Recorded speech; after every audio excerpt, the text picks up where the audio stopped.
कोल India ने अपने quarter 1 financial year 27 results announce कर दिए हैं और नंबर्स देखकर इन्वेस्टर्स थोड़े कंफ्यूज्ड हो सकते हैं क्योंकि रेवेन्यू बढ़ा है लेकिन प्रॉफिट ऑलमोस्ट वही का वही रहा। और इसी के साथ कंपनी ने अनाउंस किया है डिविडेंड। तो आखिर रिजल्ट का मतलब क्या है? क्या कोल इंडिया की परफॉर्मेंस स्ट्रांग है या वार्निंग साइन? इस वीडियो में सिंपल लैंग्वेज में समझते हैं। सबसे पहले बात करते हैं प्रॉफिट की। जून 2026 में क्वार्टर के अंदर कोल इंडिया का consolidated net profit 8,852 crore rupees रहा, जो पिछले साल के 8,797 करोड़ रुपीस से सिर्फ 0.69% ज़्यादा है। मतलब कंपनी प्रॉफिट बना रही है लेकिन ग्रोथ ऑलमोस्ट फ्लैट रही। लेकिन अच्छी बात यह है कि कंपनी की रेवेन्यू फ्रॉम ऑपरेशंस 7.8% बढ़कर 46,255 करोड़ रुपीस पहुंच गई, जो पिछले साल 42,919 करोड़ रुपीस थी। अब आप सोच रहे होंगे रेवेन्यू भी बढ़ा है और प्रॉफिट क्यों नहीं? इसका रीज़न है एक्सपेंसेस।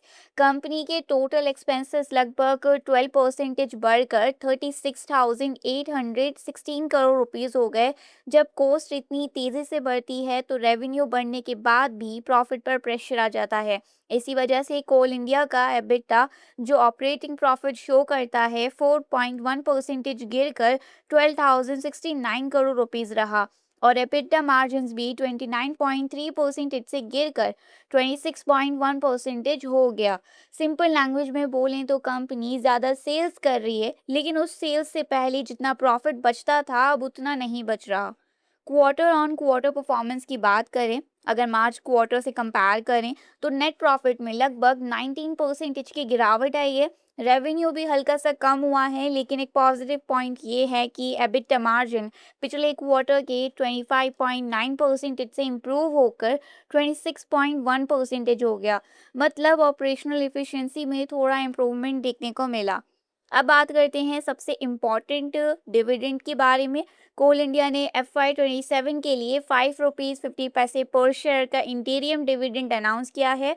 अगर आप डिविडेंड के लिए एलिजिबल होना चाहते हैं तो रिकॉर्ड डेट 31 जुलाई 2026 कंपनी ने रखी है और कंपनी ने बताया है कि डिविडेंड का पेमेंट 25 अगस्त 2026 या उससे पहले कर दिया जाएगा। ध्यान रहे रिकॉर्ड डेट से पहले शेयर्स आपके डीमैट अकाउंट में होने चाहिए, तभी आपको डिविडेंड रिसीव कर पाएंगे। कोल इंडिया की सब्सिडी परफॉर्मेंस मिक्स्ड रहा।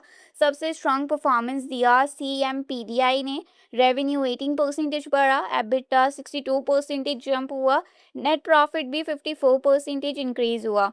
ये दिखाता है कि कंपनी ने अपनी ऑपरेशनल इफिशिएंसी काफ़ी इम्प्रूव की। लेकिन दूसरी तरफ Bharat coking coal limited BCCL के क्वार्टर काफ़ी वीक रहा क्योंकि रेवेन्यू गिरा, कोल ऑफटेक कम हुआ और बढ़ते खर्चों की वजह से कंपनी प्रॉफिट से सीधा लॉस में चली गई है। यानी कोल इंडिया ग्रुप के अंदर सब कंपनीज का परफॉर्मेंस एक जैसा नहीं था। अगर स्टॉक परफॉर्मेंस की बात करें तो पिछले एक साल में ही कोल इंडिया शेयर लगभग 12% ऊपर गया है।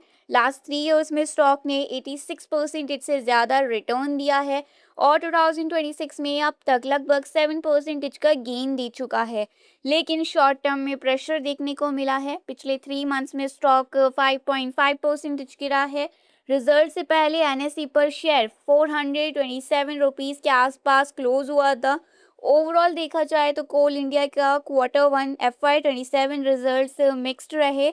रेवेन्यू में अच्छी ग्रोथ देखने को मिली लेकिन बढ़ते एक्सपेंसेस की वजह से प्रॉफिट और ऑपरेटिंग मार्जिन्स पर प्रेशर बना रहा। पॉजिटिव साइड पर कंपनी ने इन्वेस्टर्स को 5 रुपीज़ 50 पैसे पर शेयर का इंटीरियम डिविडेंड भी अनाउंस किया, जो इनकम फोकस्ड इन्वेस्टर्स के लिए अच्छी खबर हो सकती है। अब देखना ये होगा कि आने वाले क्वार्टर्स में कंपनी कॉस्ट कंट्रोल करके प्रॉफिटेबिलिटी इंप्रूव कर पाती है या नहीं। अगर आप कोल इंडिया के शेयर होल्डर हैं या डिविडेंड इन्वेस्टिंग में इंटरेस्टेड हैं तो ये वीडियो आपके लिए इंपॉर्टेंट है। अगर आपको ये वीडियो इन्फॉर्मेटिव लगा तो इसे लाइक करें, शेयर करें और चैनल को सब्सक्राइब करें। ये वीडियो सिर्फ एजुकेशनल पर्पस के लिए, स्टॉक रिकमेंडेशन या बाइंग एडवाइस नहीं है। कोई भी इन्वेस्टमेंट डिसीजन लेने से पहले एक सर्टिफाइड फाइनेंशियल एडवाइजर से कंसल्ट करें। Thanks for watching.